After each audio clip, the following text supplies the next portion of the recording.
Welcome to the No More Late Fees podcast. I'm Jackie. And I'm Danielle, and we're just two best friends and ex-Blockbuster employees rewatching some of the best and worst movies from the late 90s and early 2000s. This week, we are covering Man of the House, our very first cheerleading movie. Hype. And what makes it even better is that we have the awesome George of Lonely Boy Journals joining us. Hi, George. Welcome. Hey, everyone. Hey there. All right, Jackie, tell the people what this movie is about. So Man of the House is a 2005 action comedy film centered around a group of University of Texas cheerleaders, hook 'em, who inadvertently witnessed a murder in connection with the shooting of a Texas Ranger. The danger of their situation makes their protection the responsibility of a gruff, by-the-book Ranger Roland Sharp, played by Tommy Lee Jones. As a cover for his detail, he moves into the group's sorority house under the guise of being their cheerleading coach. Hilarity ensues, and this is not to be confused with the 1995 Disney family comedy drama Man of the House starring JTT and Chevy Chase. Which is very relevant because we initially were going to do that movie and communication wires got crossed. It was so funny because I said to Jackie, I was like, do you think George knows we're doing the other Man of the House? And I said, I should check. And George was like, I'm ready for some cheerleading. Let's do it. And I was like, you know what? We can do this one too. Yeah, absolutely. We can pivot. 100%. I really should have known, but oh my God. And when you messaged me, you're like, just to clarify, I was like, wait. JTT Thomas. I was like, what's going on here? I will admit I hadn't really heard of that one yet. But I educated myself. Okay, I went in. I have a Disney Plus account, and I got 15 minutes in. So I'm gonna go back and finish it, but it looked really cute from what I saw. Well, this time next year, we'll do the Jonathan Taylor Thomas Man of the House. Yes. And you can come back and guest on that one. I'm down. I'm down for my sequel. So this version of the Man of the House stars Tommy Lee Jones, Ann Archer, Brian Van Holt, Christina Milian, Paula Garcés, Monica Keena, and R. Lee Ermey. It was written by Robert Ramsey, Matthew Stone, and John J. McLaughlin, directed by John J. McLaughlin, and it is available to watch on Prime with stars, or I rented it for $3.99 on iTunes. Yeah, I was gonna say, how did you watch it? I almost bought it, and then I saw, as I was saying, yes, take my $12.99. That it has a 9% on Rotten Tomatoes, and I was like, abort this mission. $3.99 only. I know I kind of picked this movie, but I'll admit I didn't buy it, y'all. I just I pirated that shit. No way. I was mad because I had just canceled my Stars membership because I was like, I don't watch this shit. And then I remembered I got this because all these movies keep coming up on Stars. So I was just like, whatever, take my $8.99 or whatever a month. But before we start, let's get into our ratings rewind. So you know the drill. Before we get into the movie, we'll reveal the rating our Y2K versions of ourselves would give. Then at the end, we'll see if our current selves agree with our initial rating. Our scale consists of would buy it again, the best, would play on repeat, 5-day rental, would watch again, 2-day rental, it's all right, nothing to write home about, and same-day rental. Trash, straight up alley trash with Booger from Revenge of the Nerds. So George, what was your Y2K rating? I mean, if we're talking honestly, I mean, I bought it. No shame. My mom bought it. I mean, I had it on a little PSP disc, and I did own it. I mean, realistically, probably a 5-day rental, but if you want to count that PSP, I owned it. All right. I watched this with my dad. He had it on bootleg. He knew I love. Of course he did. I love me a random comedy. I think when I originally saw it, I thought it was a 5-day rental. I think that's what I thought. So that's where I'm going to leave it in my memories. I shelved this movie a lot at Blockbuster. I've never seen this movie. Oh, okay. You were in for a surprise. Yeah, I was like a real treat. Yeah, I knew the gist of it when it started, and the whole fucking thing is just Austin, Texas. I'm like, well, even if the movie's shit, I'm gonna enjoy like watching places I know and I go to all the time. So yeah, if you guys didn't know, Jackie lives in Austin. Yeah, when you told me that, I was like, oh, that's why they let us keep the movie. I was like, she can relate to this one a little bit, but I was like, there's no possible explanation of why we're doing this movie right now, but why not, right? Why not? Why not? Yes. So Jackie already told us that this did not get a great rating on Rotten Tomatoes. And sometimes, okay, that's fine. But it showed it was a huge flop. It was a huge flop when it came out. The budget for this movie was about $40 million. And domestically, it made over 19 million. And internationally, 21 million. Somebody got fired. Oh gosh. And I'm just really surprised because Tommy Lee Jones is an executive producer on this movie, and I don't understand how it felt like he just played Agent K as a Texas Ranger. So how many times has Tommy Lee Jones played a lawman?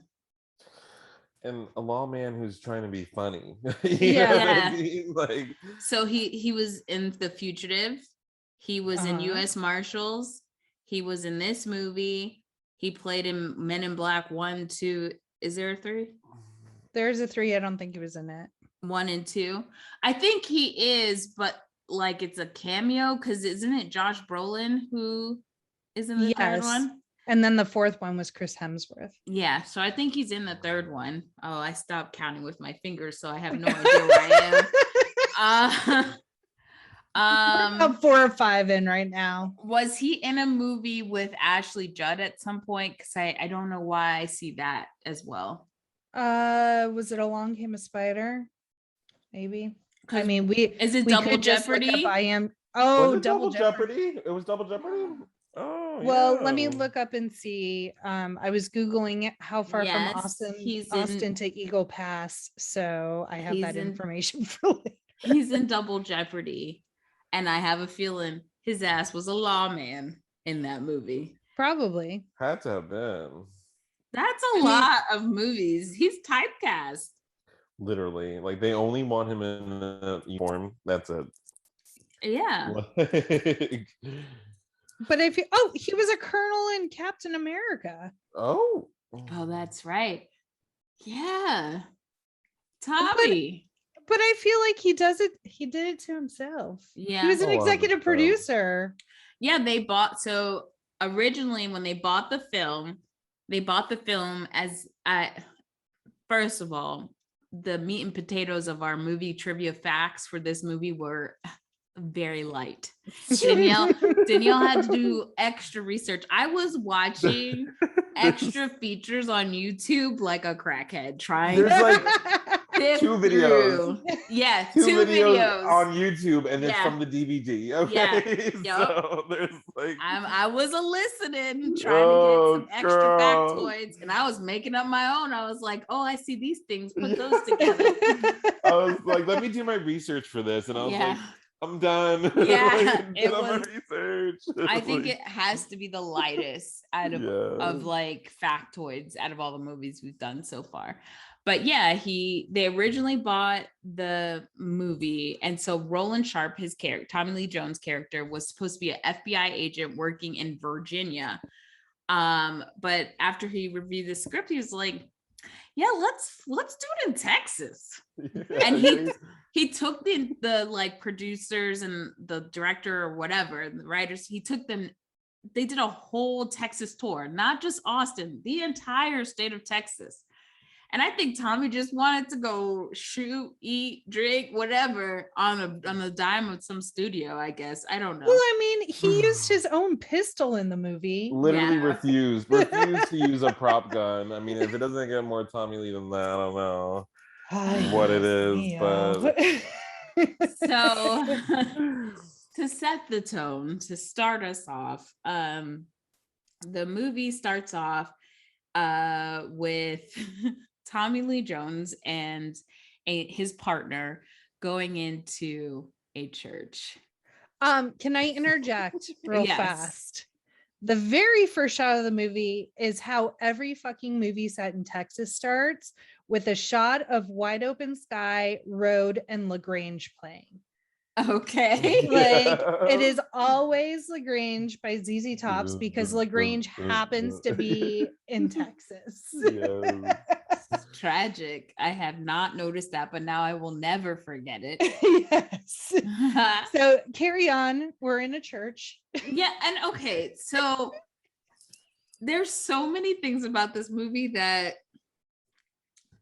doesn't make sense to me, but the only thing that I kept thinking about while watching this entire movie was that it was like a precursor to House Bunny in a weird way. Like, it gave me House Bunny vibes, but House Bunny was way better.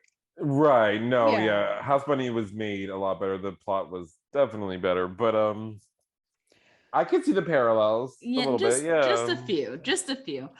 So Cedric the Entertainer is in this movie, and he's, I don't know, to say he's a pastor is a loose description. I want to say he's a con man, but anywho.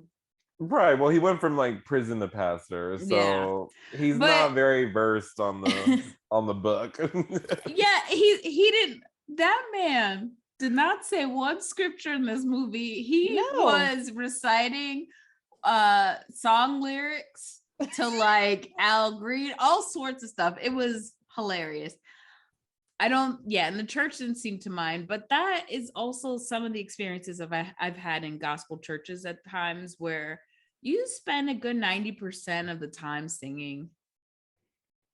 It looks like a good time. I'm waiting for the word. Can we get the word and can we go home? Can we drop some dollars? He does say, "I am a prophet in a non-profit world." I want that on a t-shirt, 100%. So good. Tommy Lee Roland Sharp, him and his partner go into the church. The fake pastor, Cedric the Entertainer, has realized he's got to cut church short because his past is caught up with him. And so he lets church go, and they go back into his chambers. And so pretty much they're looking for former associate. It's supposed to be former. And he says he has nothing to do with any of this guy anymore. And then his phone rings. Yeah, I think it was his cellmate. I think it was. Yeah, it was his cellmate. And is it Booger from? Yes, it's Booger from Return of the Revenge of the Nerds. Yes. But he had a certain ringtone for that song. I wrote "Can't Touch This" and then realized it's Super Freak, because Can't Touch This stands for Super Freak. Yeah. It's Super Freak by Rick James. And then Cedric the Entertainer, once that song comes on his phone, he like dips out. But it's really funny because he's not really running fast. No. And somehow the gospel church is next to the farm. It's on a ranch. It's okay. Like, what? I'm so what happens confused. in Texas. You got to get that ag discount or ag exemption. Okay. Well, he runs, and then he tries to hide his phone into, which I kind of found this very unnecessary. Like, okay, did he give the cow the phone to eat, or because like not enough time had passed? He shoved that shit up the cow. 100%. So Tommy Lee's character goes real quick, like without even a problem. He puts this glove thingy on. At least he put a glove on. Yes, he puts the glove on and he goes to get it. But Cedric the Entertainer's character seems so surprised and shocked and grossed out that he was doing that. That's so what I'm like, saying. How did the cow get the phone? I'm like, you can shove it up his, but you can't take it out. Like, come on. What? Commit to the job. Okay. I did in my heavy research because I was being thorough. I found out that the Humane Society of Hollywood was on site, and in the scene with the cow, it was done in separate shots with the animal's handler standing just out of frame at all times to give the appearance that Tommy Lee was pulling the phone out of the cow's behind. And they smeared like fake poo, which was made of avocado, molasses, and alfalfa. And he just reached under the animal to have the cell phone in his hand. I guess they have to make this stuff public because, you know, the animal advocates are like hardcore not playing with that. But like, I don't even know why you'd have to explain that, because who the fuck would do that in real life? Like, why would I film this movie and actually have my actor go pull a phone out of a cow's ass? You'd be surprised. Although I did see this one episode of Simple Life, and they literally had Nicole Richie put her whole arm in like a freaking cow's ass or something like that. Like, what does that do? What is that for? That's so... well, you don't put it in their ass, you put it in their like hoo-ha to artificially inseminate them. Oh, that's what she was doing. Okay, yeah. okay. I have still disturbing. So they get the phone, they find out where Booger is. Yeah, we're not calling him anything other than Booger. No, he's Booger. And he's like stashed out in some weird warehouse or whatever. That's just full of fuel. Yeah. Like he just keeps dumping barrels of like white fuel and just setting shit on fire. I'm like, this is not going to end well. Plus, Tommy Lee Jones is going in unbothered by the amount of fire that is happening in this warehouse. Yeah, it's weird. Superman, apparently. And I didn't even know. I was trying to figure out the big fish that they're going after. Like, what the fuck does he do? Like, is it drugs? Is he laundering money? And so I was like, okay, he's stealing gas. No one knows. There were so many auxiliary bad guys that I just started writing kind of like, and then another guy showed up, or another guy is dead. Like, you've never been introduced to them. You get like a picture of a dead guy and they're questioning everyone, and everyone's like, never seen him before.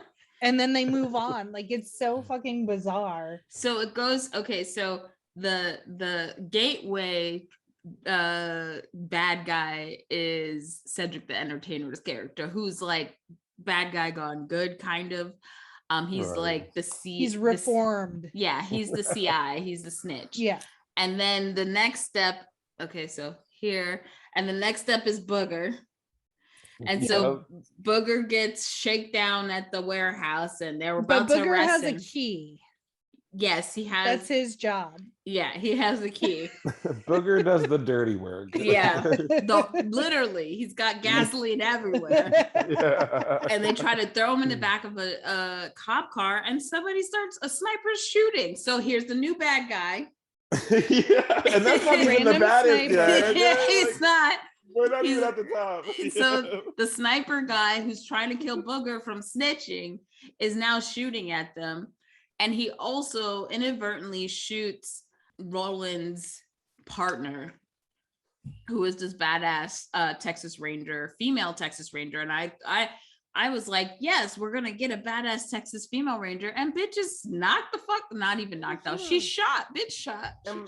My question is, they're going into a gunfire situation. Why isn't she got a vest on? Yeah, Right. wear the flak jackets. It's fucking Texas. I'm sure you have, like, you could borrow one from someone on the street, probably. Literally, like, you're not patrolling the mall. You're at a gun shootout. Like, yeah, get a vest, girl.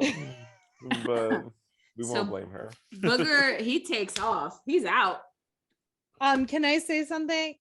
Of course. You're gonna hate this comment, Danielle, but God. I'm gonna bring it up every time I notice it. Okay. Badass Texas Ranger females' eyebrows.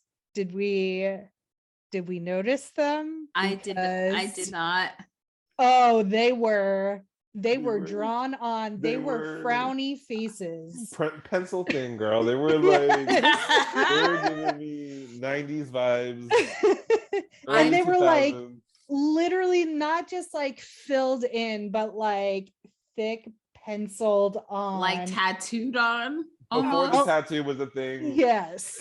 That was her. Yeah. Like, yes. But I did not notice, and now I have to go back and watch.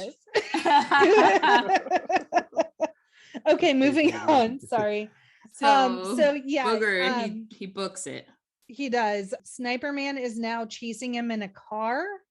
Was it? Where'd he get that car from? Yeah, it was Sniper Man. Now we're just chasing him in a car. He bobs and weaves at the last moment, jumps onto like this loading dock type thing that's not a loading dock because it's just a fucking window. It's just an alley above him. And Sniper Man continues driving and plows right into another truck. Yeah. There's so many unnecessary scenes in this movie.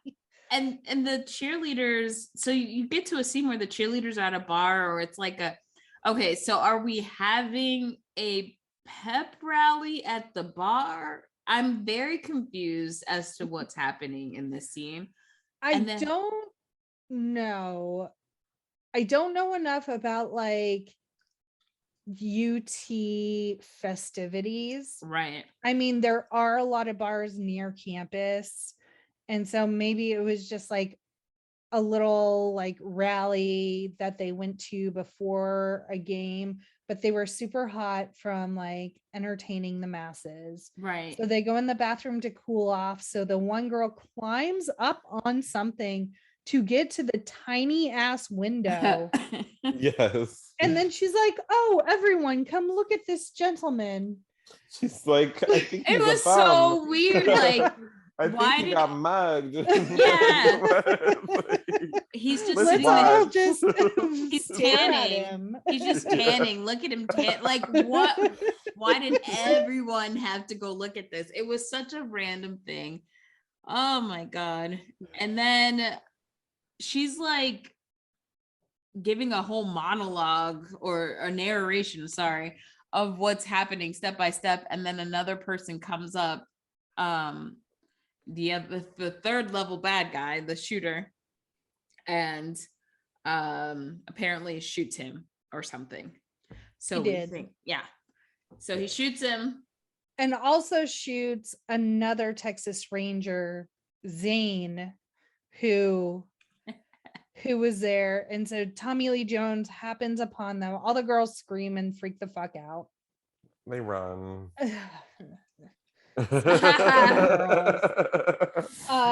And so Tommy Lee Jones runs up and is like, "Hey, what happened?" And Zane's like, "Oh, the bullet grazed me." And I'm like, "Bitch, you're in on it. You should goddamn self." Like, suspicious. Sure, Jan. So, but Zane doesn't know that the girls have witnessed anything. Right. Yet. So Tommy Lee Jones has to go, and now he's like in charge of these 5 UT cheerleaders. In between these scenes, which really confused me, is that there's a scene of Tommy Lee, Roland, and he goes to like a bar, and it seems like the same bar the whole incident was in, right? And he's meeting this other young girl, and you find out it's his daughter, who, by the way, is in real life Katy Perry's best friend. Oh, really? Yes, yeah. Oh, okay. I'm telling you, a bitch was Work. digging. A bitch was digging. So yeah, he's having supposedly dinner with his daughter. So I'm like, are they at the same bar? I'm very confused. Like, oh no, that was Threadgills, where Janis Joplin used to hang out and sing her music before she got super famous, because she came up in Austin, Texas. That Threadgills location is no longer open and is now condos.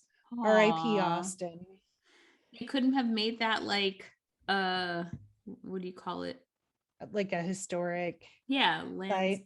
Yeah. No, there's one more Threadgills a little further outside of downtown that's still open, but that was the one that like, and not just Janis Joplin, it was a lot of up and coming musical talent in like the 60s and 70s hung out at Threadgills. Oh, R.I.P. R.I.P. Well, he was there. I was confused because the lighting, the whole vibe felt very much like the first bar that we saw. So you get the feeling that doesn't have a close relationship with his daughter. She doesn't hate him, but he hasn't been there. He puts his work first. And so much so he dips, like Jackie said, he becomes in charge of the girls. And so yeah, they very much play up the vapidness of them being cheerleaders kind of thing, that they only care about external things like how they look and boys and whatnot. We learn that he hates gum. It's the downfall of civilization or some shit. Yes. And then the girls are like trying to describe the killer, but they all have like conflicting reports. It's actually accurate. That's been found in a lot of research, that a lot of people who see crimes or are witnesses, they all have very different accounts for what has happened psychologically. We see what we want to see kind of thing. And our memory isn't as great as you would think it is, because our brain rewrites things. Science, people. I don't have the facts, but I have just enough for you to go look it up. But it's not that inaccurate that you could have all those people have very different accounts for the same situation that happened. And he's just super fucking frustrated. He's just like, y'all are useless. Also, question, did they hold them in like an interrogation room overnight? Yeah, I don't know. Because they said that they've been through like 5,000 mugshots, and like someone says like since last night. Yeah, I guess so. I'm like, they've done nothing wrong. Why are you holding them hostage? I was gonna say no one's gonna call their lawyer or nothing. Well, I don't know if it's the governor, whoever calls them in to like to go see. He says they're daddies, so nobody's mama calls. Like, first of all, let me just say this: if you are arrested and the popo got you, not you're arrested, but you saw somebody get murdered, like, is your daddy calling or is your mama calling? Your mama's calling. Especially for a cheerleader, okay? Yeah. You don't fuck with a cheer mom, okay? She'll kill. 100%. They're one tier under dance mom. Yeah. You don't fuck with them. Right. And then we see Barb fixing her boobs in the two-way or the one-way mirror. And the girl is like, one of her friends is like, hey, like they can see you. It's just a mirror on this side. She's like, don't give a shit. And then she has this weird crush on Roland the rest of the movie. I'm like, that man is old. He's not even like grandpa old. He is like great grandpa, should be like sitting on a porch whittling wood old. I think we all have to agree. Yeah, I mean, I get it. Like, she's the more like sluttier character, but like, does she have to have daddy issues too? Like, thank you. I was just gonna say, like, I think we can all agree that Barb has daddy issues. 110%. She like does like the foggy heart and she's like, hi. Like, so I think this, like, one thing I did want to talk about was I feel like this movie has like a very thin veil of, I didn't find it to be like extremely sexist as much as it possibly could have been. Right. But then there was just some backward stuff that made me like want to pound my head out. One being like, I feel like Tommy Lee's character never really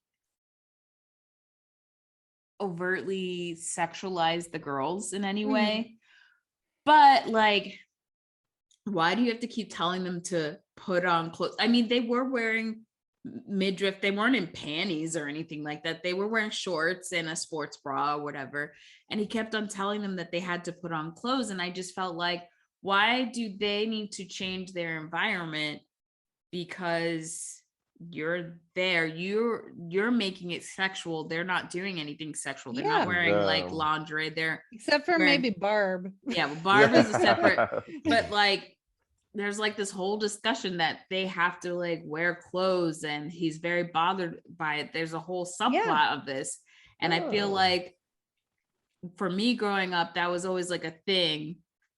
If any guys or older, family members were coming over, like I had to go put layers on. And I'm just like, why am I the one who has to accommodate the weird sexual thoughts that grown-ass men are having about 100% me? I had that same thought. So jumping ahead, there is a scene where like essentially he buys this industrial air conditioner to make it really cold in the house to force them to put clothes on, and then they come down with a compromise and they use like a cardboard cheerleader cutout, like a Dallas cheerleader cutout. Courtney Ryan. See Courtney Ryan. Yeah, no, but yeah. And so they kind of like draw on the cardboard cutout, like this is what we're willing to cover up. And he's like, no, it has to be way more and no midriff and stuff. I'm like, have you ever been in fucking Texas in the summer? Like, you're lucky I'm wearing clothes. And Austin is top optional. It's not mandatory for a woman to wear a top in Austin. 100%. So you can go fuck off. I am in my own house, Tommy Lee Jones. Literally. And since when is a crop top like a crime? Like, come on. Like, so it just definitely goes back to this, you're sexualizing us. Sorry that you're uncomfortable. That's your issue. Yeah. In their own home. Okay. Yeah. Honestly, go stay with your buddies across the street with the weed man. You paying for room and board? I don't think so. Okay, and he paid like $7,000 for that AC unit. Yeah. Like, thanks for the AC, but you don't fucking live here, okay? Waste of state funds. Yeah. So we see next off, they're at the governor's office. I don't understand, or maybe I just wasn't paying that close of attention why the governor was involved. Plus it was Rick Perry, and I'm like, you just need to get off. What's that, Rick Perry? Yes, that is 100% Rick Perry. He made a cameo, and he was a cheerleader before too. I think I just mentally blocked him out of my brain for many a reason, especially when he was on Dancing with the Stars. But he was on Dancing with the Stars. Oh yes, it was a dark time. Okay, so yeah, he was there. And then Roland tells his boss that to keep it a secret that there's witnesses to this crime, because obviously he's aware there's some sort of leak or mole, and he is now going to go undercover with two other lawmen, other Texas Ranger guys. We weren't really formally introduced not to them at all either. Yeah, and they're pretty boring to say the truth. Yeah, so they're going undercover. He's going undercover as the girls' assistant cheerleading coach. And I'm just like, no one thinks it's weird that and it's not even the whole cheerleading squad, which is confusing to me, because when they go to the game, you see other cheerleaders. So I was like, so is this a JV varsity thing? Like, what's happening? Why are only a few of them in this situation? I didn't know if there was like a different level of the cheer squad. Anywho, but no one thought it was weird that this older man is now living with these girls in their house. 100%. Jackie thought it was weird. wasn't not weird. I'll tell you that. Yeah, it was a little odd, to say the least. And so, yes, they now have to live with him, and the girls have no freedom. They can't go anywhere. And they're not taking too kindly to that. There is a lot of cursing in Spanish. I think Teresa goes off on him. And fun fact, Tommy Lee Jones is fluent in Spanish, so he was able to tell her, I don't believe my mom is, I guess she called his mama a dog. Yeah, a bitch. Yeah. So that was probably one of the very few times I laughed. Also, I think she's talking on the phone with her boyfriend named Antonio. He's like goes unseen throughout the whole movie. And fun fact, she's married to a man named Antonio. So that's fun. Cute. I guess she was like talking to him. I don't know. The weird thing is, when I saw that fact, I could have swore when I originally saw this movie that she snuck off with her boyfriend and they were in the car, but maybe my brain made that up, or it's from the parallel universe. I just believe that's what happens with the holes in my memory now. Yeah. Mandela effect. Yeah. Yes.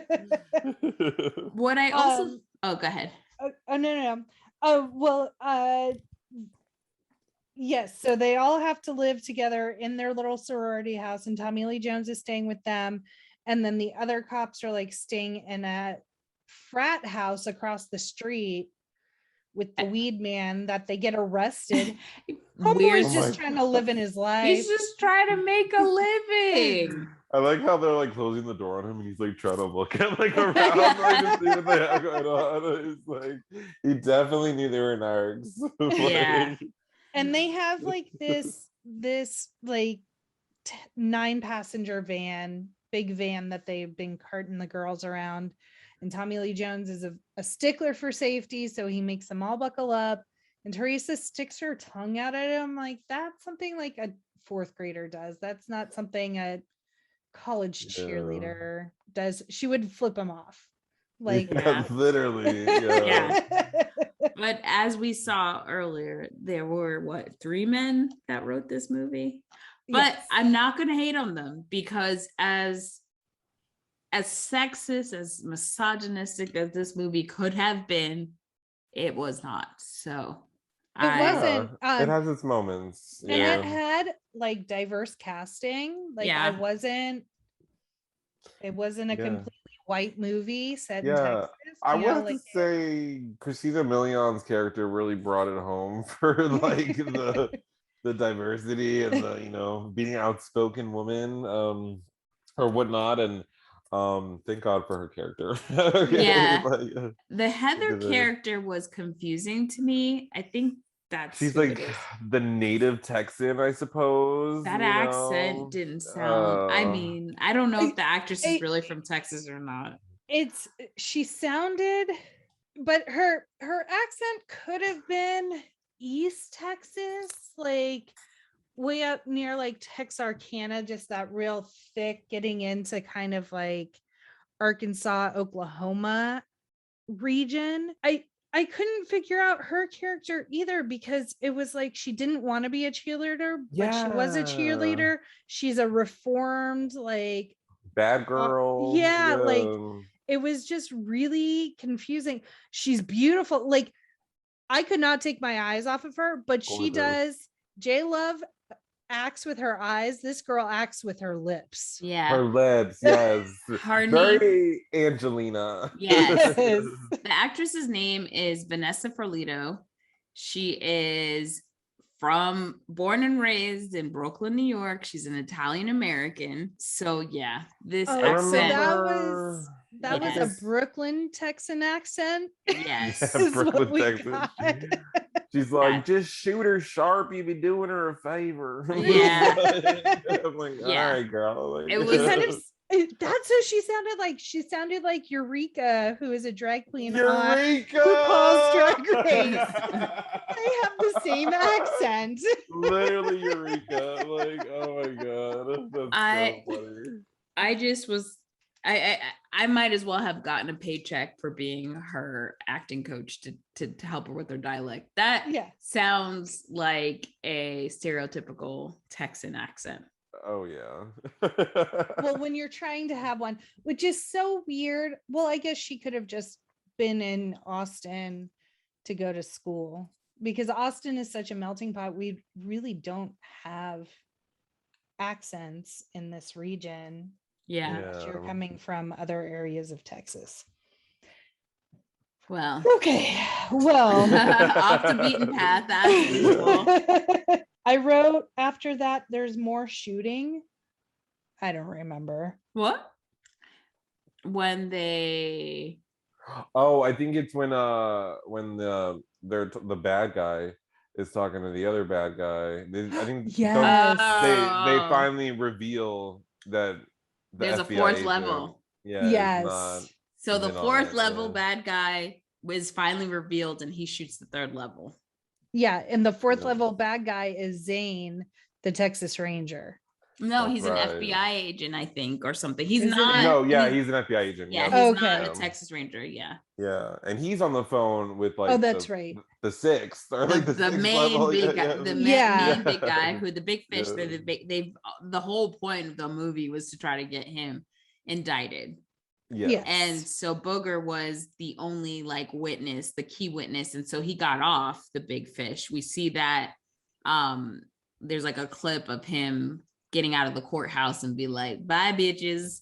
And he gets in the car and he's telling the other guy to clean up the mess or whatever. So which is so fucking weird, because I'm pretty sure that was shot at the Capitol building, and I'm like, that's not a courthouse, that's where we do government business. We don't take criminals there. It was so fucking bizarre to me, but it's a beautiful building, so I can understand why. A lot of Pokestops, that's where we go. Oh, don't tell our secrets, Jackie. Don't do it. Don't do it. I've gone all nerd here, but I don't want to lay all of our cards on the table for the world to see. So we're back in. Tommy Lee Jones loves root beer. Root beer. I can't be mad at that. Root beer is amazing. Yeah. So is birch beer if you're from Pennsylvania. Yeah, I really like birch beer too. So his rules are like no cell phones, no email, pretty much no communication with the outside world while you all are like being protected as witnesses. Like, what if I had to, Christine wouldn't have none of this. My mother needs to talk to me daily. So I don't know what he would have done if my mom didn't have 100% access to my ass, especially after I saw a killing. Right? Oh my god. And then is it Teresa or Heather says, are you always such a dick? And the way he says, yes. Was that? He does a lot of inflections in his voice when he's doing some of the sarcasm. Comedic times, yeah. So apparently, since George and I listened to the DVD extras on YouTube, the 2 videos, Tommy Lee said he learned all of his comedy from Will Smith. From Will Smith and who was the other person? Nobody important, I guess. Nobody important. And so Will Smith and someone. And so I questioned that. Maybe Will just did what he could and was like, this is the best we're gonna get. Because it's true, Tommy Lee did not do comedy until later into his career. Mm-hmm. He was mostly very serious. Yeah. And even within his comedy, it's just all deadpan. I was gonna Yes. say, Playing the very straight-laced guy, and then he has like these little quips. Yeah. That's his whole Fantastic, comedy yeah. routine. That's all he got. That's as much as he could stretch it. Yes. And so they're like, he's like, you can't go anywhere, do anything, have to stay together. Even to the extent where he's like, some of y'all can't go to classes. I'm sorry. I'm paying good tuition. I don't think he said he couldn't go to classes, but he said that they had the group together, like, because there was only 3 guys. If you have like 4 girls going to 4 different classes at the same time, somebody's not going to class. Damn. Yes. That's when the smart cheerleader, Evie, is like, what about my scholarship? Yes. Evie 100% needed Xanax. Her anxiety was and she was real. a psych major. I Yeah. was like, girl, don't get this girl a prescription pad. Like, you know. Let me just say this. The one thing I've noticed in life is the people who need the therapy the most are the ones who want to go into psych. Yeah, 100%. I name a psych student and I'll name the therapist they need to see. Or have been seeing for the past 5 years. Not shaming, because we all need mental health help. 100%. My sister is a psych major. That's what she graduated with. Sorry, Heather. I mean, she will 100% admit she has anxiety. She agrees with us, all right? Yeah. So the only thing he did agree on, I guess because they're all together, is that they could still cheer. So cut to UT football games. So there's a lot of stuff we need to go into about this whole situation. I think it's mind-blowing that this movie, 2005, is the first movie to have the permission from the university to use their UT symbols, including the UT tower, the orange and white, like everything. They had access to the cheerleaders, the band, the spirit organization, Bevo. the Texas X's. Yeah, very lax about everything. They were super helpful, I guess, through the whole entire process. Yeah. I have a question and a comment. Okay. My question, we went through this whole goddamn movie set at UT and we never got the band playing The Eyes of Texas. Like, that is a goddamn shame, because I was waiting to do my copies.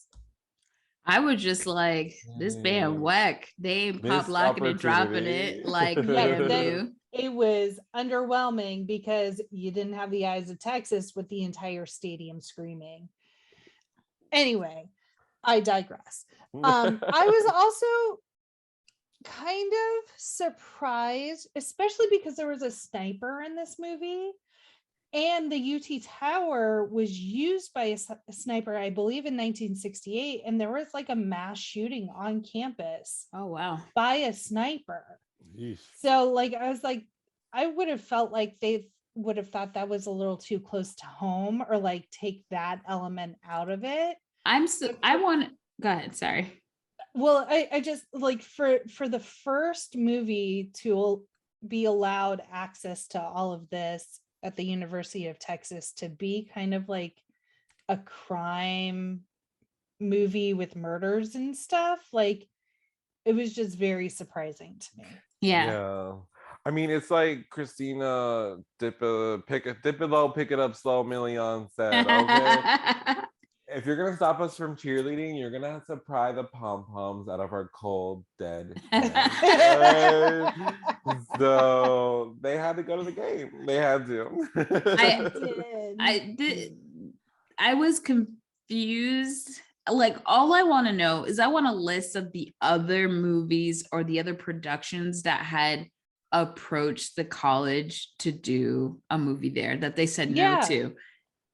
Because I'm still very confused. But they got Man on the House on the table and they're like, yeah, let's do that. Well, it does say that the director was a graduate of UT and was That's also a right. high school and collegiate cheerleader. So maybe he had some pull. Maybe he That was had to have helped. You're telling me, so is this is the school that Matthew McConaughey goes shit crazy for, right? Correct. You're telling me this man has not approached the school to do a movie. I can't imagine that he wouldn't. Maybe it was before. I'm just confused. When he was a little bit more unstable. Have there been any since? Not sure. We've got a lot of questions. Not a lot of answers. UT. Not a lot of answers. Quentin Tarantino also paid a visit to the set during the filming at the stadium at UT because he shoots all of his movies here, him and Robert Rodriguez. Oh, I didn't know that. Mm-hmm. Oh, no way. Here it comes. Oh, and fun fact, the girl who plays Heather was in Robert Rodriguez's Death Proof. Yes. Grindhouse, Death Proof. Yeah. Grindhouse was the series. Death Proof was Quentin Tarantino's car movie, and then Planet Terror. Yeah, that was Robert Rodriguez. Yeah. They're cheering. Tommy Lee Jones is looking around. That fucking Razorback mascot looks fucking sus, hiding behind the pole and shit. Pulls out a gun. Tommy Lee Jones tackles him because that's what you do when you're an officer of the law. And he's like, sorry, I thought it was a joke. And it's a squirt gun. Number one, why? Yes. Who are you gonna squirt that's gonna like notice? Even like it's fucking hot and everyone's sweaty. Like, yeah, you're gonna squirt the cheerleaders, they're gonna thank you for that. Okay? Yeah. And why would you get some, like, okay, if you're gonna play a prank, get one of the super soakers that look very much like a fake water gun, like a water gun. Why get something that looks so much like a gun? Well, and that's my other thing is like by law, you have to have that like orange ring around the muzzle so anyone can look and see that it is a fake gun. So did you remove it? Did you paint it? Well, is that a newer law? Because this was in 2005. I mean, I think it's been around for a hot minute. Yeah. Because I mean, I've had those orange caps on my guns when I was a kid forever. Yeah, that's true. So, yeah, that was just such a weird thing. And of course, everyone's looking at Tommy Lee, and then he does the horns, and everyone cheers. First of all, we do have to just side note: George is decked out in his Texas gear. He understood the assignment for this episode. Always, baby. I'm an A+ student. I own no UT gear, so I am wearing Gwen's ancient dancer shirt. Hi, Gwen. She's gonna be on next week for Harry Potter. Ooh, yes. I just wore an orange dress because that's as good as it gets. Yes. All right. So yeah, he hooks them, and everyone like fucking crowd goes wild. And then we see the other cops in the frat house. They have lots of VHS security surveillance video, and I'm like, how far we've come. Before we like leave the whole stadium situation, there was a few things about like the football team or something during these games. So apparently they shot during real games to get like the scenery and everything. But then certain scenes where it was a little bit close up, they had the Austin Game Breakers of the North American football. Oh, that's NFL. But they have to be like a farm team, right? I don't know. It says the North American Football League provided the players and coaches for the roles of the Texas Longhorns and the Arkansas Razorbacks for that scene. So they did a lot of the exterior during a real game, and then they brought on those guys, which I thought was cool that they were able to actually film at a game and participate. So go ahead, continue. Sorry. VHS surveillance on and so they're like looking at shit. That's when Jimmy is just trying to make a living selling weed, and then we transition to Tommy Lee Jones is now sitting in on lectures because he's following them around. He goes to Barb's class, and then Barb's, I think this must be like her literature class or English class or something. They're talking about Romeo and Juliet. The teacher is going in about that, but she calls Barb into her office because Barb's a fucking moron, and she completely plagiarized her report. The professor's report. Yes. On Romeo and Juliet, okay, like you don't need to read the book to know what Romeo and Juliet's about. Right. Sweetie. First of all, we read that in fucking high school. It's not that difficult. It's not even that thick of a book. It's like a Hey Arnold adaptation. You know, like come on. And we are post Baz Luhrmann's Romeo plus Juliet. Right. That bitch saw that in high school. Like, why are you confused? Barb didn't watch it. She was making out.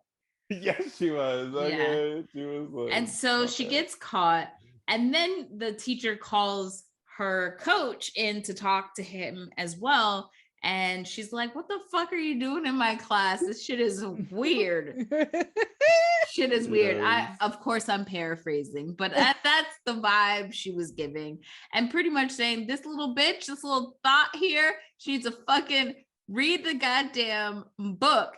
And she's getting another chance, and she's fucking lucky. Make it happen. Yeah, because not only did she plagiarize an essay, but she plagiarized the professor's essay. Okay? Oh my God. The privilege that Barb must have to go to like a top 10 university, cheer, and still like not know shit to even, it was intro to English lit. Like, homegirl, this is like a layup class. If not, ask Evie to write it for you. Literally. Right? Yes. Out of like 10 minutes. All right. So done. Like, oh God. And then I had there was a weird scene after this where Tommy Lee Jones is trying to figure out like, hey, like what's going on? Why can't you like pass this fucking class? It's Romeo and Juliet. And and she's like passing all these dudes and she knows all of their names. I'm like, oh, he's gonna like use that to her advantage or recognize that she does have a really good memory. It just, he has to pair like the motivation, educational piece with that, like, no, nothing ever pans out. Like, she just knows all the dudes' names. Like, is this just alluding to the fact that she's slept with all those fucking dudes? Because that didn't. Like, it didn't, that scene was weird. You took all this time to have her engaging with all these guys, and him absorbing and like looking and trying to figure out, and then we get nowhere, and then we get a cringy scene where she's like hooked his arm in and leaning on him and saying we could be together, and he's got to be like, nah, bitch. She's like, you like me, don't you? I'm like, no, girl. No. And the way he said no, I was okay with it. He was very clear. He was not, there was no room for like misinterpretation. Exactly. But I know a bitch like Barb, and him saying no that way was fuel to the fire. We all know a Barb. Challenge accepted. That only makes it worse, honestly. So the next scene is dinner time. Dinner time. What I love about the scene is that it does highlight how like some of, especially in the early 2000s, but them being cheerleaders as well. The 2000s was a horrible time to be a woman in America, especially a young woman, because anorexia, my God, at that, like, because they were weighing shit to put in their salads. Yeah. And they were all on different diets. They were on Atkins, they were on Weight Watchers, and I was on some of those as well. I look back at some of my pictures, I could see my collarbone. I miss those days. But like it, and the pressure for them, I'm sure, was immense. And again, George and I watching the 2 videos, the girls do talk about, the actresses talk about how they went through preparation to be the cheerleaders. They went through like a month of training, and they talked about that, but they also talked about, and we were starved to death. They said it, and we didn't get to eat, really. I was noticing how thin they were, and I try and like it's that like that unlearning that bias of like not commenting on anyone's body types at all, but they were all just so incredibly thin. A couple of them had great boobs though. Oh yeah, they had some great bras. Yes. Yeah, no, definitely. I do like the way they approached it. Kind of, it was realistic in a sense that they didn't really want to talk about it. You know what I mean? Yeah. I mean, most girls aren't going to want to talk about that with this random old guy. It is something that's more personal, for a young lady, but for anyone in general, you know what I mean? So, I mean, that was realistic, but and I like the way they just immediately shut him down. Like, nope, we're not discussing that. But meanwhile, while they're having their little salads, my boy Tommy Lee Jones orders manja pizza. George, have you had manja pizza? I've never. Come to Austin, we'll go get manja pizza together. It is so fucking good. George, I've been to Austin quite a few times, and I have yet to get manja pizza. So the bitch is a liar. I will say most movie pizzas don't look that exciting, but that one looked enticing. You know, like, it is Chicago style deep dish, and it is. You go. You know you're going to be waiting for 45 minutes for that pie. I have had the carnivore before, sans jalapenos. I don't know why he put jalapenos, personal choice. But I'm good with just like a pepperoni and mushroom. Oh, it's so good. And like one slice fills you up, so that like pie will last like a couple of leftovers. So fucking good.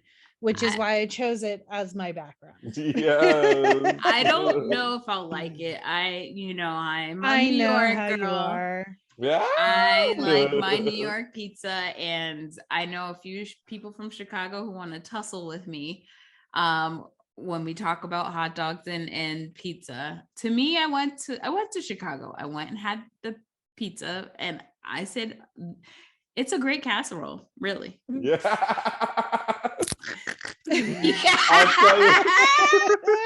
I'll tell you you got a point there, but I don't discriminate, you know. I don't either. I'm saying like, I think it was, give me the thin, I'll take it all right. It was good, but stop this misrepresentation and calling that shit a fucking pizza. It's a goddamn casserole. They put the pie in pizza pie for sure.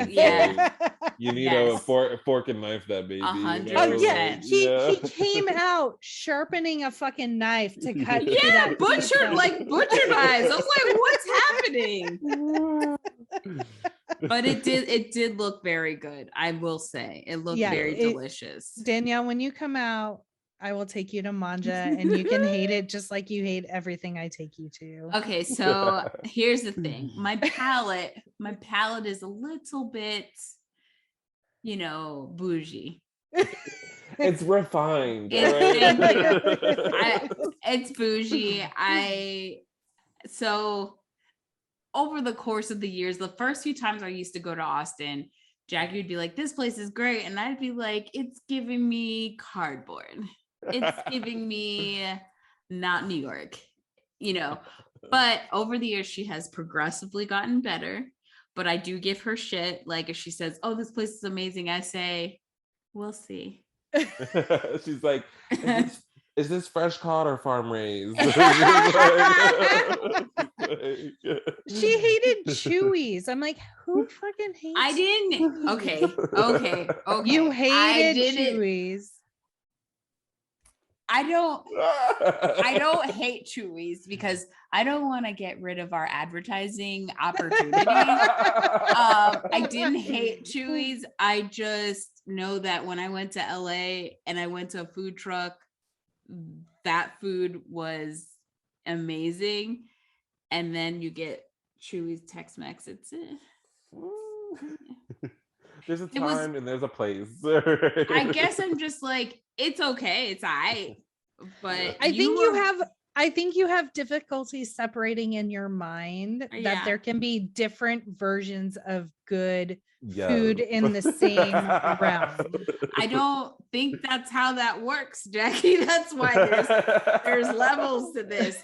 There is top tier food that is amazing, and then there's Applebee's. Yes. There's like, the everyday okay. I feel like my palette is like a Venn diagram where yours is just like a bar graph.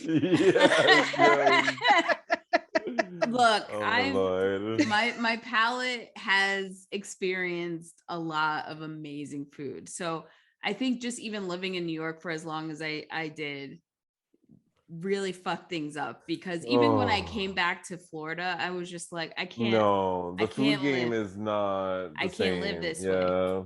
But food, some of the food has gotten better here. I'm giving Florida its props. It's getting a lot better than it used to be. Right. But yeah, you could go to a hole in the wall. You can go to a high class place. It was very rare that I would go somewhere in New York and it wasn't like absolutely amazing. Right. So, and that's not to say like Austin has some good food places, but Jackie keeps taking me to the squandering roadkill places, and I'm like, oh. Well, she did take me to some really good Korean barbecue, and we went to a really good Indian place. So again, she is getting better. I have a bougie palate. I am sorry, Jackie. But that's my gift. If I take you somewhere and I say it's going to be amazing food, I have never experienced where someone says it wasn't good. This tongue is worth money. Hashtag foodie.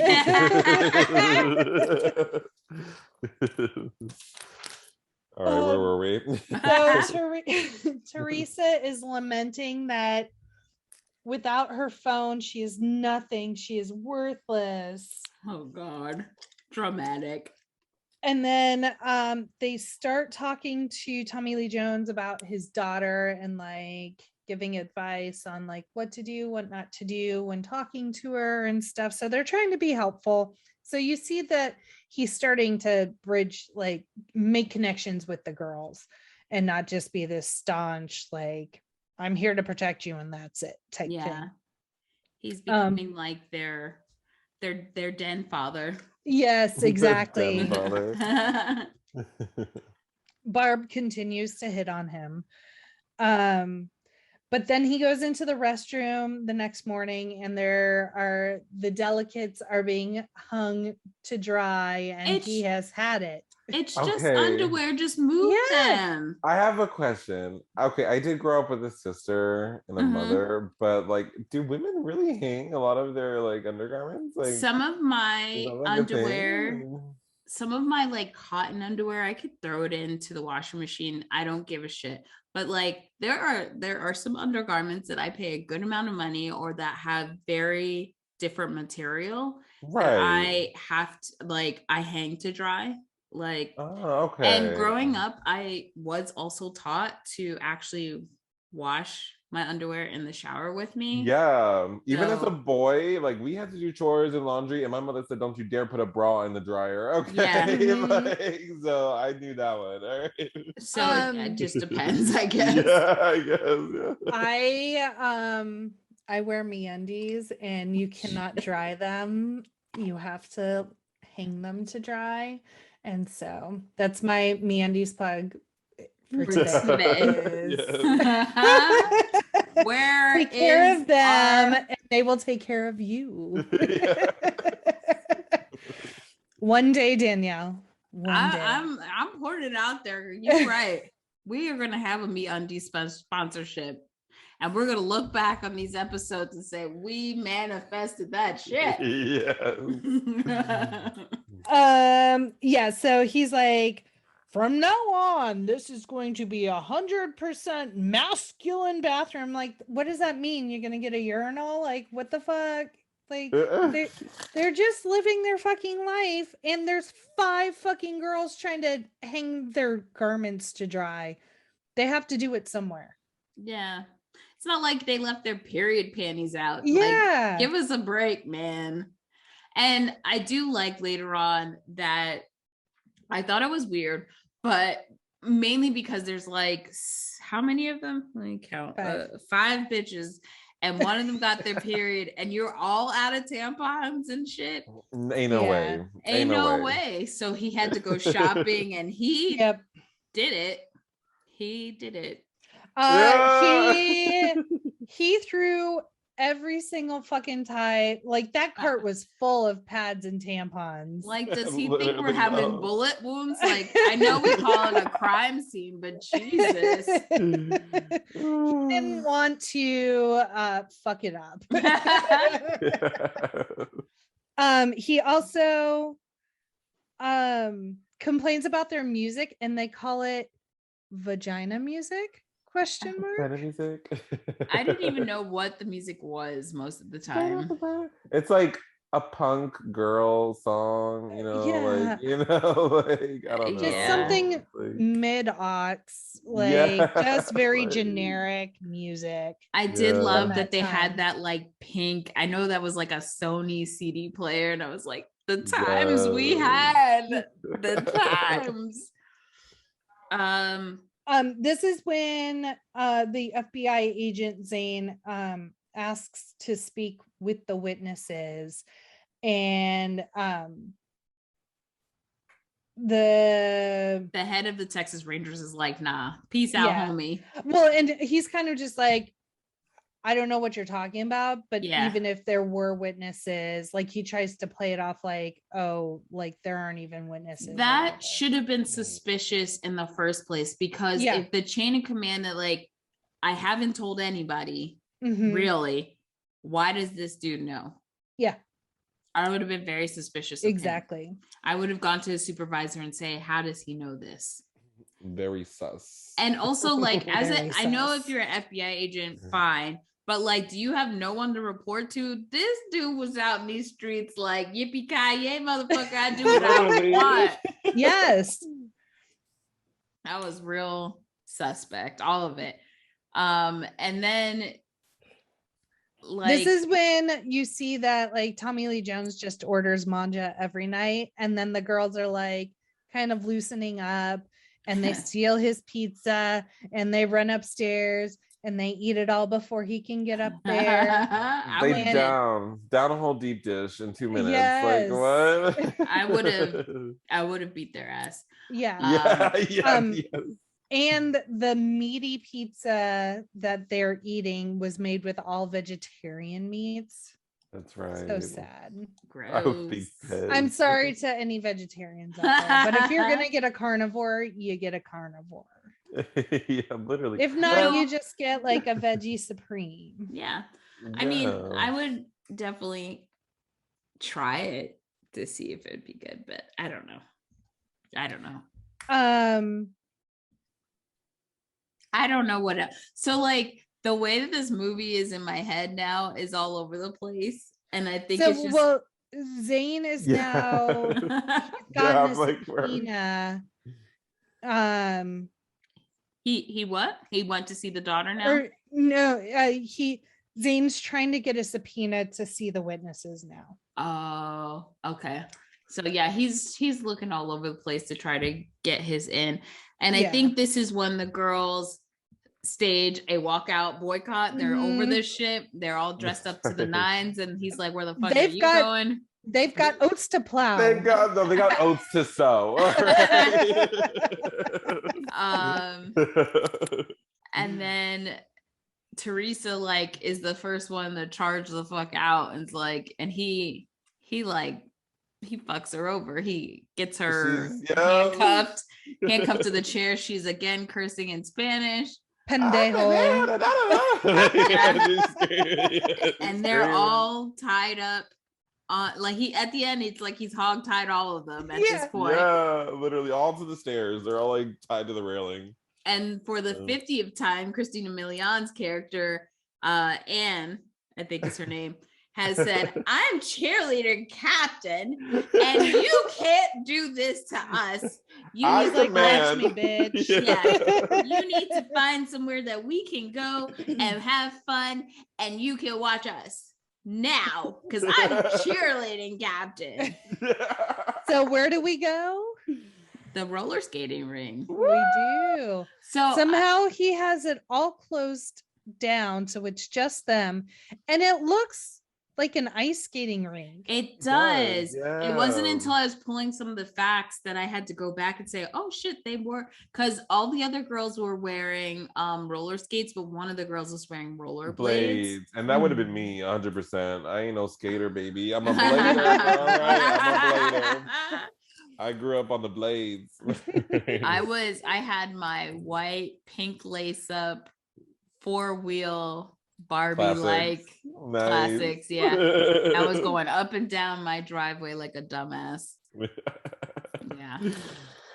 Yeah, she is the only one that wears skates, and they are playing like an ABBA song in the background, I think. It was at this point that I was like, this soundtrack is not fucking half bad. That's what I'm saying. Okay, I'm so glad you mentioned this, because I was going to say, if anything is redeemable about this movie, it's the soundtrack, all right?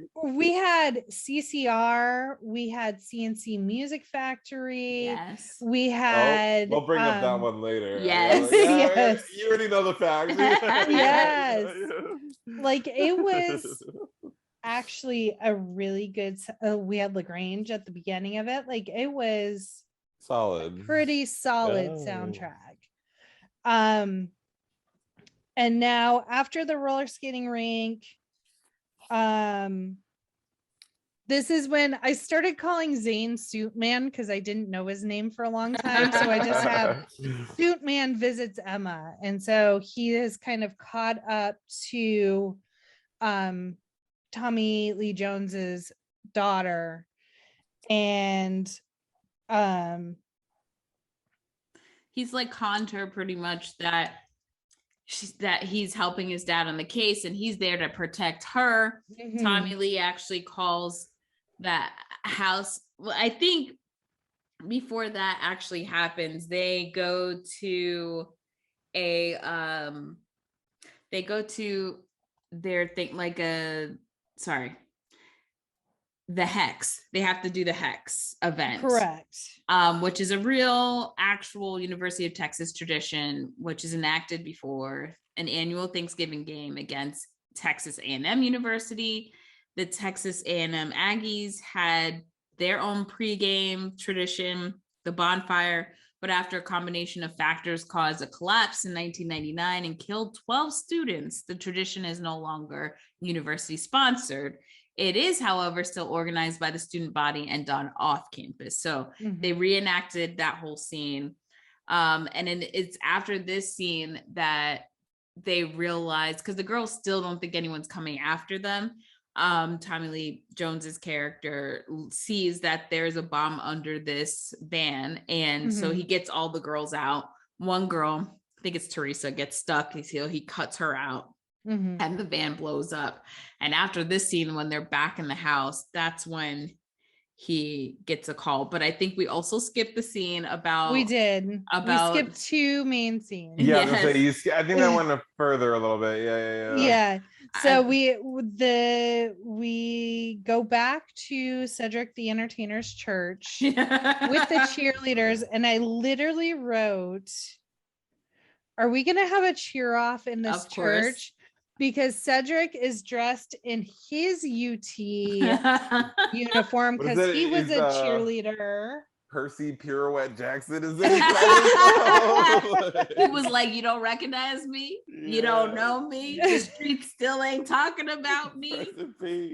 And this was the point where CNC Music Factory starts playing while they're doing their dance battle. And I got up to make dinner because I'm like, I don't need to watch. He was cheering for Jesus. That's right. He was cheering for Jesus. And then he tries to do the splits at the end, and that ends poorly. So bad. George and I also saw in the extras that Cedric the Entertainer was saying that he was giving the girls all acting tips and what they should do with their careers moving forward. Oh, also, what I was gonna say, that song that they play, Everybody Dance Out, CC or whatever, that's the only similarity between the two movies, Man in the House, 1995. That song is also in that movie. Oh, look at that. We brought it back together. Only thing they have in common. I have a home video. Oh, God.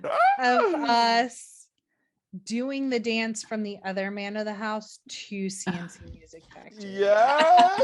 Oh my God. At a sleepover for my birthday. I will have to find by next year so I can. Oh my gosh.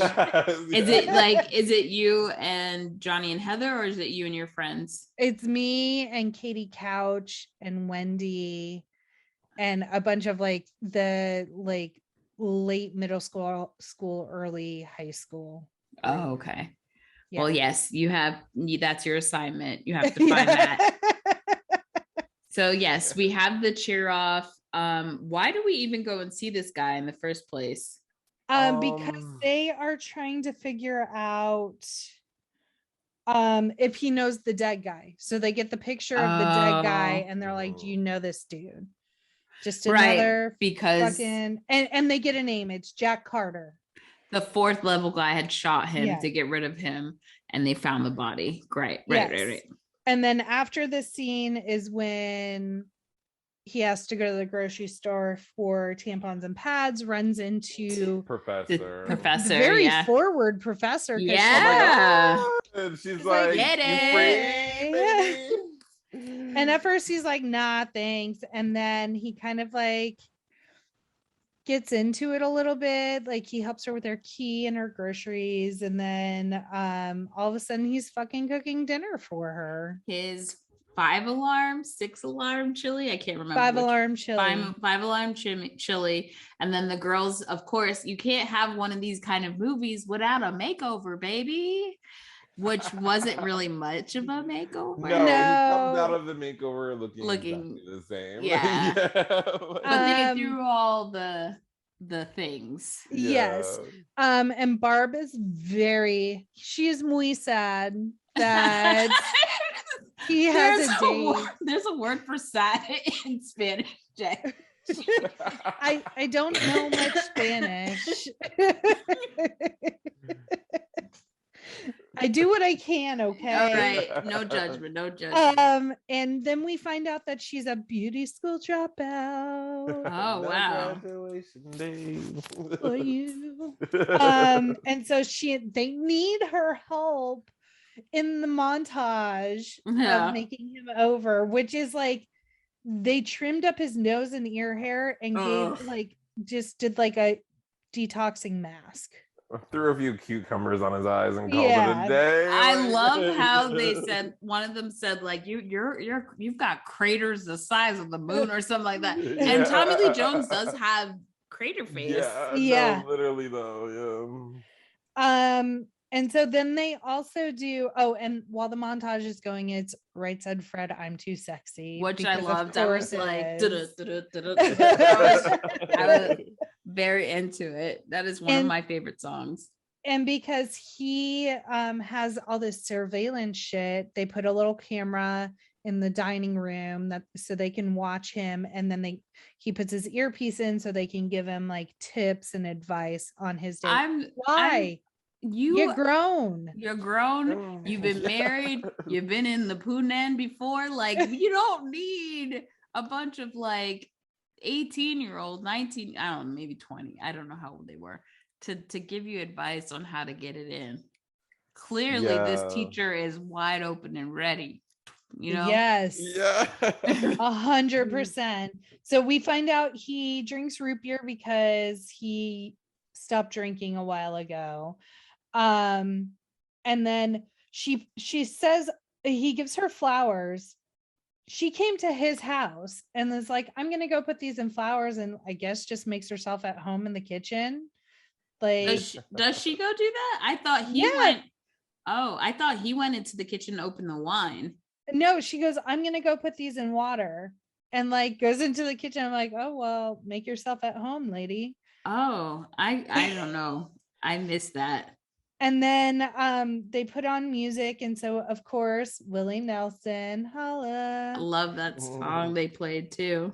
And Barb is like watching like it's a fucking porn. Everyone's gone to bed at this point and she's still up. And so he finally takes the earpiece out, covers the camera, and so she gets a little huffy. And then at the same time, the psych major wants to talk to Emma to write a paper about her relationship with her dad. She should have known. Okay, it's called Boundaries. You're in psychology. Yeah. That was not okay. Like, you don't know this man. Yeah, like I think there was a scene earlier where she like overhears like him on the phone with her, and she tells him to like say I love you, or he misses her or something like that. Yeah. So I don't know if she felt like that was her connection with his daughter and him or something, but. And I would have been like, bitch, I don't know you. My dad's in the law business. Literally, though. You could be anybody. Yeah. Yeah, no. Yeah, Emma was way too trusting as well. 100%. And so Emma, like, she misses Evie's call and calls her back, but the FBI guy has surveillance going, and so he gets Emma's number, and I'm assuming like that's right. And Evie mentions that the next night they have the Hex rally. Yes. Yeah. So he figures it out, and that's how they got caught up. Yep.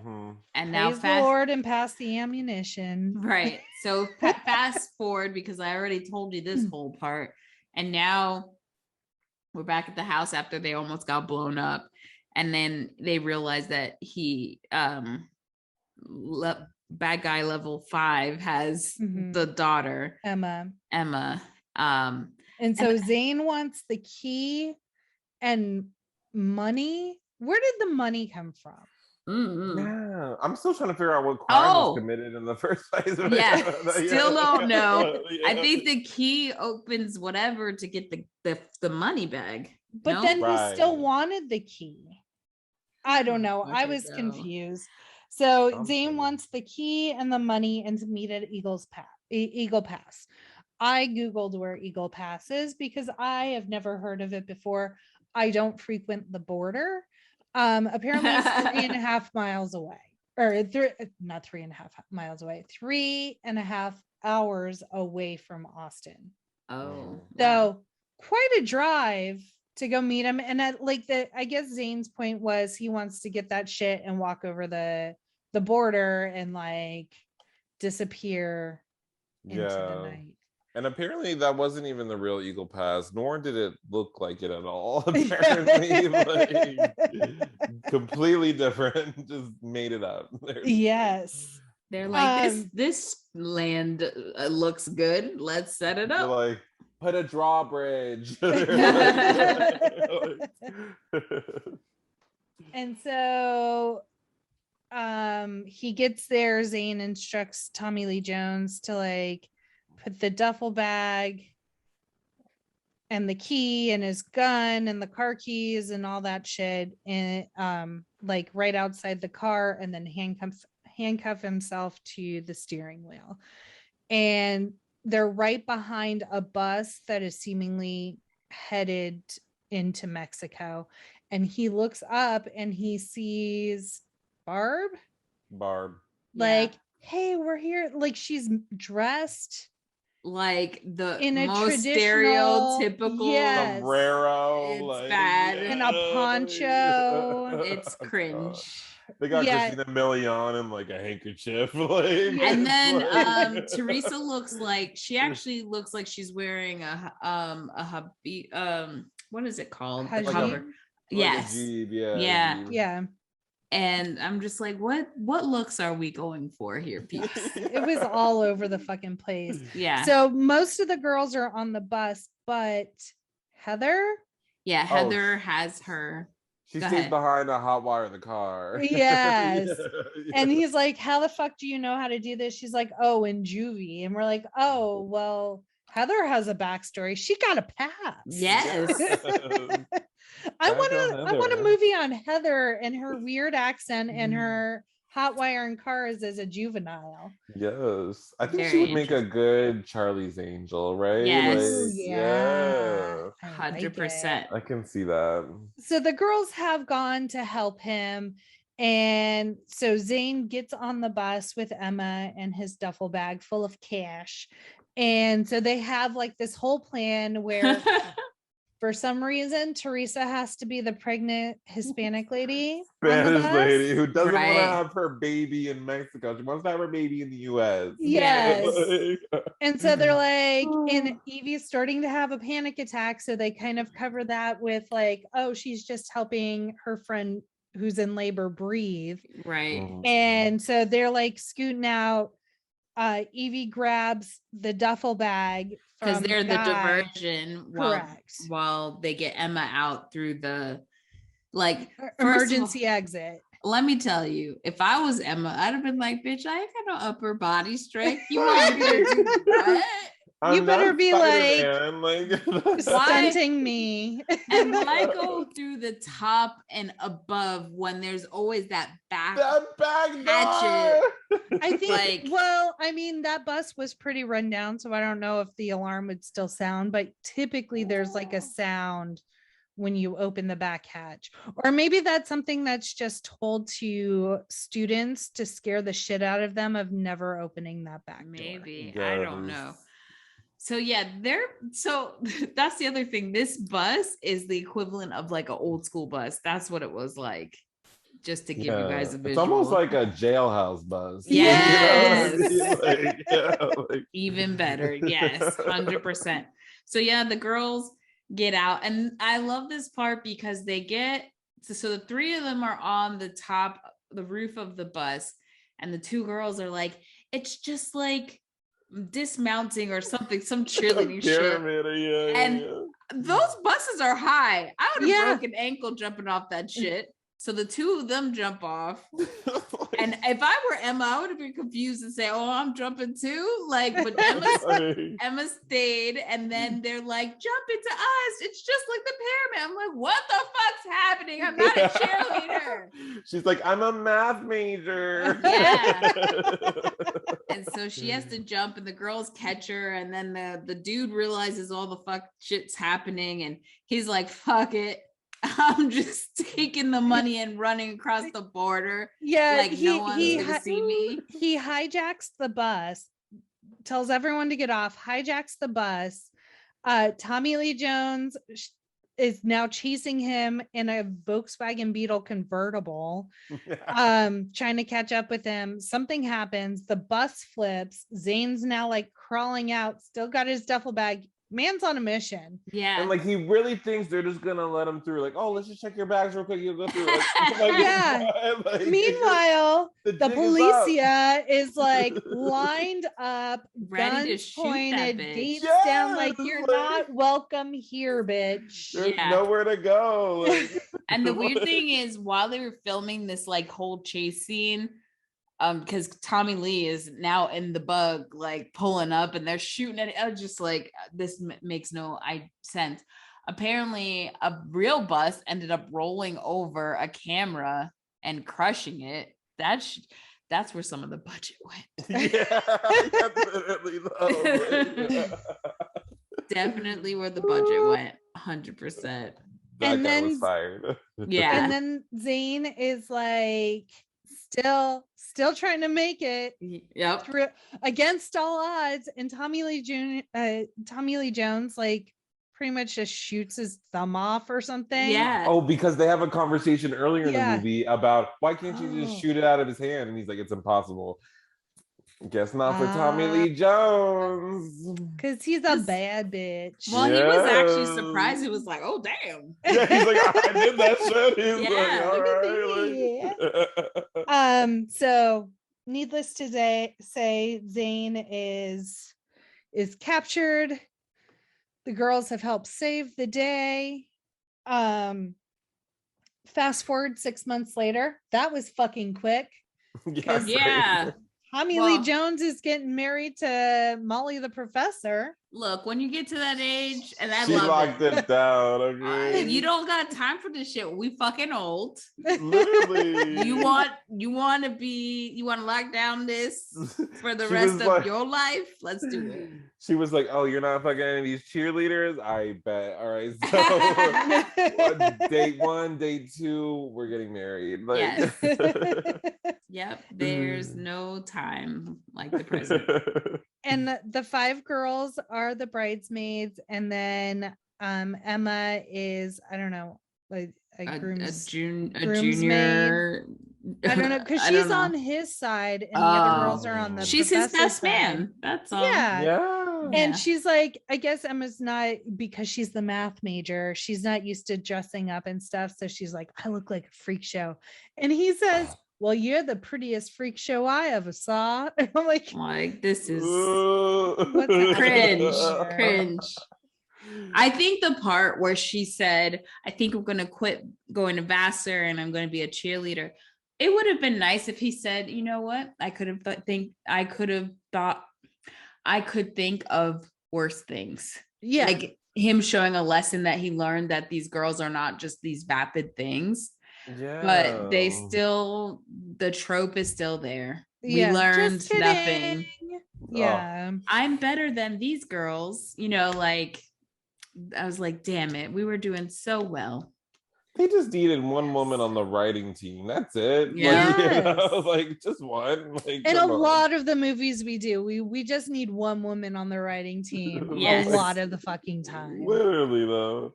And so then you see Cedric the Entertainer is the one hitching them. How? And then after it's done, robes come off, cheer uniform in full effect.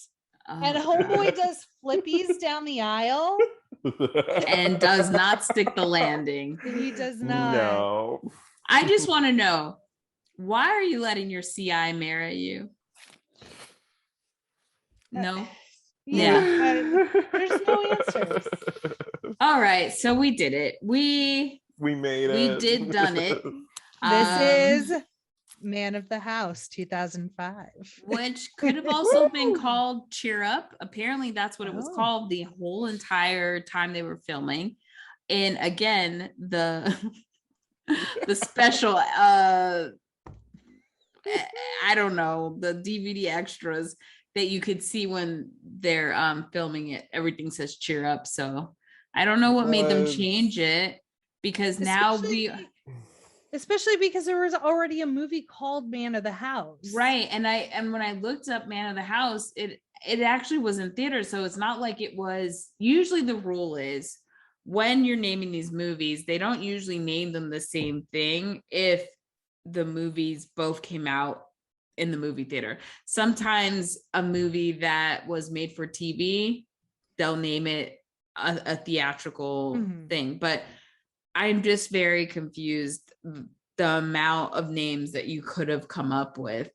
Why you? I mean, look at where we are now because of Right. that, you know what Right. I mean? But I mean, it is appropriate. I will say it does make sense for the movie. I mean, yeah, I guess he's the man of the house. I can't imagine it really being called Cheer Up. I mean, I feel like it made 20 million. It probably would have made 5 million if it was called Cheer Up. You know what I mean? Like, and the original trailer for this movie was very misrepresenting what the fuck this movie was. Because I remember watching the trailer and be like, "Oh, got to see this. I was the only one, apparently. Yeah, girl, you and me. One of the facts that I had to make up myself, it's not a made up fact, but like I had to bring it together because this shit was nowhere, was that Christina Milian, this is the second time, the second in 3 movies that she's played a cheerleader.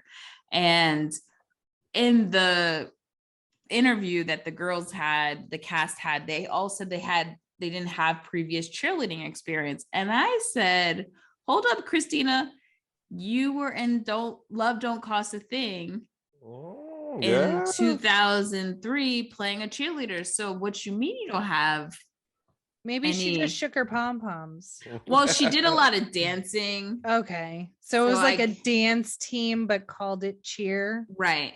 And then later on, she was in the 2009 movie, Bring It On, Fight to the Finish. So she has a lot of experience being a cheerleader, but not being a cheerleader. And no one involved with the film could think of an appropriate ending until the director came up with one months after the rest of the movie was shot. I mean, I didn't hate the ending. No. I mean, I've seen way worse endings to movies. It was just like, it wasn't so outside the box. It was like, I'm like, it took you months to get that. Yeah. Just a standoff at the border. That's what we're going with. Okay. Maybe is the wedding part that is maybe. Yeah. I'm just, I don't know. But I mean, I felt like it could have just ended with like, okay, everything's happy. They did it. Yeah. Like, I wouldn't have been mad. I didn't need the 6 months later. It was a nice, cute little thing to have, but it wouldn't have left me hanging if they had just ended with the border scene. Yeah. Right. I think it probably would have helped them if they included more cheerleader content, honestly. I mean, I think there was a deleted scene where they were sneaking out of the house by going through like the massive AC vents that were just newly installed with the new AC or whatever. So that would have been kind of cute or funny, or, I think more content would have been better, more cheer content. Or if they showed him a move and he actually used it to fight the bad guy, or if they used some of his like fighting skills to add it to their routine, like like if they're really gonna learn something from each other, like there'd be more that they actually learn from each other, All we learned was no skimpy clothes and pizza. And you can shoot a gun out of somebody's hand if you try hard enough. Life lessons. And cheerleading skills come in handy when rescuing someone from a bus. Yep. That's right. So now that we've finished, I think we've done all the facts. Okay. That are important. That has to be it. Yeah. Okay, George. Now, present day rating. Where would you, now that you've rewatched it? I'm not gonna totally throw it away. It's one that I'm gonna pull out the shelf like once a year, maybe. I'm like a 2-day rental. Yeah. Something like that. It's not something I'm like gonna write home about, but definitely. I mean, why not? 2 days. Jackie, now that you've watched it for the first time, I would say same 2-day rental. I would actually, Ken loves movies like this, so I would probably show it to him, especially because it's set in Austin. Yeah. So and just kind of watch his reaction to like the things that are familiar to us. But I mean, didn't hate it. Not going to be on my high rewatch list, but 2-day rental. Yep, same for me. 2-day rental for sure. I think for me, I just like emotionally tied this movie to the fact that it was one of the random movies I watched with my dad. It wasn't that great, but I have memories of that. But it wasn't something that made my mind want to put a gun to my head or anything kind of thing. Yeah. Right. Yeah, if I didn't get it on PSP all those years ago, I'm not sure I would have actually seen it. I love that you watched it on PSP because my brother had a PSP, and so I think he had like Dawn of the Dead and maybe one other movie on his little PSP that he used to watch. I literally just had that and like a few episodes of Family Guy. Like that Classic. was literally it. But it does bring back a lot of memories. So many memories. Well, I'm glad that we did our first cheerleading movie. It was a good start. We have more in our future. And George, we're so thankful that you joined us. We hope you had fun.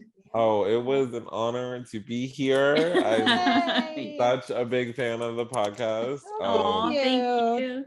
Yeah, no, I was even listening to the Monsters Inc. episode today. It was great. So good. So I cannot wait to see some of the stuff that's to come, you know. Yay. I'm excited. Well, tell everybody how they can find you again so that they can follow along with your journey, because it's so much fun. Yeah, to get some awesome movie journaling content, you can follow me at Lonely Boy Journals on TikTok and Instagram. So look out for some new viz. Maybe we can push one out about Man of the House. Yes, I'm so excited. You guys are going to have to look out for our socials because we will be hyping this up. When you see our social media... When you see our social media posts, you're gonna think this fucking movie is Oscar worthy, okay? Literally. You're gonna be hyped to want to watch this movie. How did I not know about this movie? Oh, you're gonna find out, sweetie. Well, make sure you follow George and give him a like and some follows. And same for us. If you have any comments, questions, you disagreed with my casserole comments, I don't fucking care. Talk to your mama. No, I'm just kidding. Hit up our socials at Instagram, Facebook, TikTok, Twitter, and YouTube at No More Late Fees. And you can also, sorry. No, go ahead. Go ahead.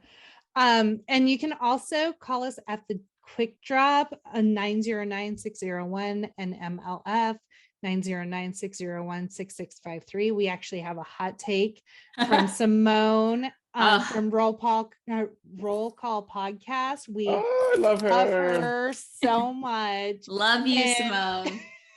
The beginning is hilarious because she plugs our podcast instead of hers, which I really, really love. So take it away, Simone. And remember, if you call into the podcast and call into the Quick Drop, you could be featured on a future episode. And if you want to help the podcast grow, because that's what we're trying to do here, peeps, please consider leaving a 5-star review for us on Apple Podcasts. It helps us so much to be discovered by other people listening on Apple. And it just makes us feel good, you know, like we do this shit for free, y'all. So pay us some compliments because we live off of that. We do. How else can people support the podcast, Jack? And if you really, really like us, please consider joining our Patreon. Become a Patreon bestie, patreon.com/nomorelateFees. You get that exclusive content, stickers, Ask Me Anythings, polls, bonus videos, lives, Spotify playlists. We're going to have to gear up for a couple of lives and a couple of watch parties coming into holiday season for our Blu-ray members. Yes. So look out for info on that. And if you want to join us, consider becoming a Patreon bestie. And of course, we just want to thank again our wonderful guest, George, for joining us and just really hyping us up like the best cheerleader would ever. Yeah. That's right. That's right. More power by the hour, baby. Yes. Okay. Thank you so much for having me. Thank you so much. I really appreciate it. It's our pleasure. So lovely. Yes. Yes. And stay tuned next week because we are heading to Hogwarts, people, with our buddy Gwen. She's going to be back returning to help us celebrate the 20th anniversary of Harry Potter and the Sorcerer's Stone. And as always, be kind and rewind. Hi, Jackie and Danielle. It's Simone again from No More Late Fees. No More Late Fees is not the name of my podcast. That's the name of your podcast. Rewind that. Hey, Jackie and Danielle. This is Simone from Roll Call. Call them in again. I just listened to your 13 Ghosts episode, and fantastic job as always. I was cracking up, and thank you for the little nod to our boy, Lil Raj, which I was like, my jaw dropped when you had mentioned that this was on his 2005 list of the top 10 worst movies or something. I was like, damn, Lil Raj, you took it there. But you know what? That's something that I admire about Lil Raj, is that he speaks his truth even when we don't agree with it, because I am right there with you, Jackie. 13 Ghosts is one of my early teen tween nostalgia movies for me. This is one we own on DVD at my household, and it was definitely is it weird to say a comfort movie for horror movie? It was just one that we would normally put on for sleepovers. We don't have anything else to watch, let's just put on 13 Ghosts. But I love your commentary as always, and I petition, if you're making merch, to make a shirt inspired by this episode when Danielle goes, okay, I got a question. Who's Cassie? Because y'all refuse to call Shannon Elizabeth by her character's name, Cassie, and y'all were just calling her Shannon Elizabeth the whole time. But seriously, you guys had me in stitches with this one. And it was just so great to relive this movie that I probably haven't seen in at least 15 years at this point. So I'm inspired. I'm going to be watching that this weekend. But much love to y'all, and can't wait till I talk to you again soon. Bye.